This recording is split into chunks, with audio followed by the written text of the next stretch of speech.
ভারতের পেঁয়াজ বাজারে দেখা দিয়েছে স্মরণকালের ভয়াবহ ধস। দীর্ঘদিন ধরে অন্যতম বড় ক্রেতা ছিল বাংলাদেশ, কিন্তু এবার সেই বাজারে আগের মতো সাড়া না মেলায় বিপাকে পড়েছেন ভারতের পেঁয়াজ রপ্তানিকারকরা। দ্য ইকোনমিক টাইমস বলছে, বারবার রপ্তানিতে নিষেধাজ্ঞা আরোপ করায় বাংলাদেশের মতো নিয়মিত ক্রেতারা বিকল্প উৎস খুঁজে নিয়েছে, যা ভারতের বাজারে সরাসরি আঘাত এনেছে।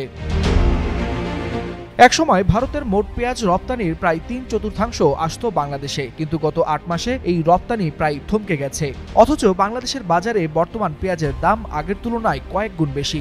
এরপরও ভারত থেকে পেঁয়াজ আসছে খুব কম। সৌদি আরবও গত 1 বছর ধরে ভারতীয় পেঁয়াজ কিনছে না, ফলে ভারতে পেঁয়াজ দিয়ে পাইকারদের গুদাম ভরে আছে, কিন্তু ক্রেতা নেই।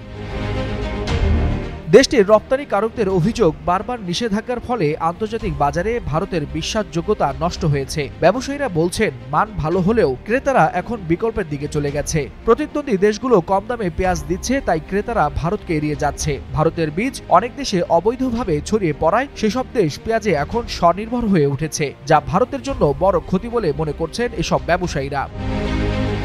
करीबन 30 क्विंटल प्याज होंगे, 30 कुंटल के 3200-3300 रुपये आएंगे हमारे, और 7,000 का तो हम लाने में खर्चा हो गया, और फिर बाद में खेत का खर्चा तो अलग ही है। तो इस खर्चे हम क्या करें हम, इसीलिए हम तो वापस से बोली को कैंसिल करवा के घर लेके जा रहे हैं। गाय भैंस को खिलाएंगे। हरा चारा भी 3 रुपये किलो मिल रहा है, तो क्योंकि हमारा प्याज ही खाए। यहाँ पे 1 रुपये किलो से बोली स्टार्ट हो रही है।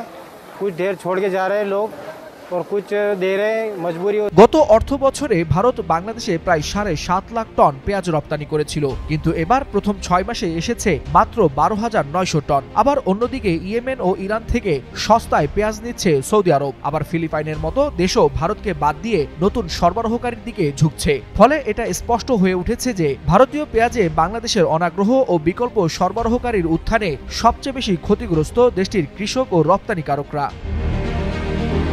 ওয়ালিউল হাসানাত, যুগান্তর নিউজ।